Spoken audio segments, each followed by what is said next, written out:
what would you like people to say, at your funeral? And he'd say, look, he's moving. Marlow Thomas was born with comedy in her blood. As the oldest child of the legendary comedian-actor Danny Thomas, she was always surrounded by funny. I grew up with Milton Berle doing card tricks badly in our backyard. And George Burns was kind of like my patron saint. I wanted to be an actor since I was a little kid. And she became one. She became that girl. Marlow went on to work in film, theater, became an author, activist, and advocate. But humor has always played a part in her life.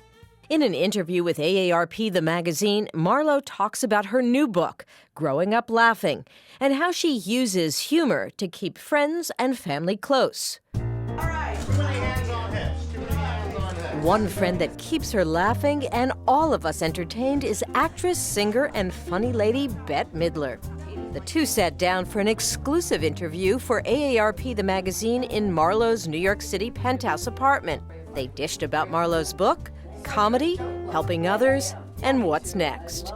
And right from the start of the interview, the laughs began. Oh my God, I love jokes. I love them. I love them. I've been telling the same jokes for 40 years. But they're great. You just told me They are too. great, and I love always them. laugh at them. I know. So listen, we are at the point where we're just telling punchlines and we're getting hysterical. Oh my God, that was such a funny one. Do you think that humor is that you're born funny, or do you think you can pick it up as you go along? Well, that's the thing. I just wanted to say, what is it about comedy and humor? Why is it so important to me? It really is. I mean, if I'm not feeling well or kind of blue or things are lousy, I'll say to Phil, let's go to a comedy club. Because to me, it's funny even if they're bad. I mean, I can roar when it's awful. Sure. So, and I'll have a lot of friends who like to do that. Sure.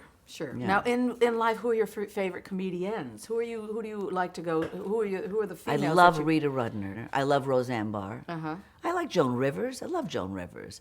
And God, Lily, Whoopi. Sure. I mean, there's so many. What do you think about Phyllis Diller? I love worship Phyllis Diller. Jean Carroll. Jean Carroll. I love her. Oh my goodness. She was hilarious. She was great. Hilarious. You remember that joke she used to tell about her husband? No, which one? She said the first time I saw him, there he was with his hair blowing in the breeze, and he too proud to run after it. When the state of Israel was formed, they had a gigantic a party, a celebration at the Madison Square Garden for all the American Jews who had given money and blah, blah, blah, blah, blah. So she got up and said, tonight I am so proud of being a Jew. I wish I had my old nose back. That's great. That's great. You have been the driver behind St. Jude's for many, many years, and you raise $700 million a year. How the hell do you do it? Yeah, $1 at a time. Goodness, it's Yeah, absolutely it is. staggering. But staggering. I think that the reason we both do what we do is because we see something that we can make better, Sure. we can fix. Sure. When I go to St. Jude and I meet a kid and their family and they've just arrived, and the story's there, someday I want to take you through it because it's so amazing. It really lifts your spirits. Yeah. Now, what about you? Why? Where did it come from for you? Well, I was born and brought up in Hawaii, and when I was growing up, everybody, the children from the oldest to the youngest, they were taught that you had to take care of the land. So when I came to America, to the continental United States, and I saw that the skies there was smog in the air, and I saw that there was litter on the street. I met wonderful people in Los Angeles, and they sort of taught me that you could clean a canyon or you could clean a highway. And they came with me, and they started this organization for me, which is New York Restoration Project. We're in our 15th year. Wow. We've pulled tons and tons of garbage out of parks. We've built parks. We've built boathouses. We've taught rowing. We teach children's health. We have a children's learning center. How does it make you feel? It's fantastic, especially when I see that there's a change in people's attitudes.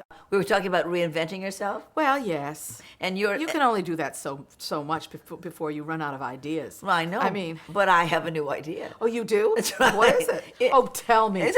I'm all ears. Okay, it's called marlowthomas.com, Oh, God bless you. and it's a place to dream and laugh. Oh, well, And laughing is good. laughing Dreaming is it can big. get you into a lot of trouble. A laugh every day. But what I'm really saying is, and I believe this, I'm not through dreaming. So we have to invent ourselves reinvent ourselves so that we don't feel bad about what the culture says we're supposed to do. Well, or do you be. think that the baby boom generation is going to manage to pull that off? I do. You do? I do. I see. I think the baby boomers and people like me and you who are willing to say, hey, just a minute, I'm not through, okay?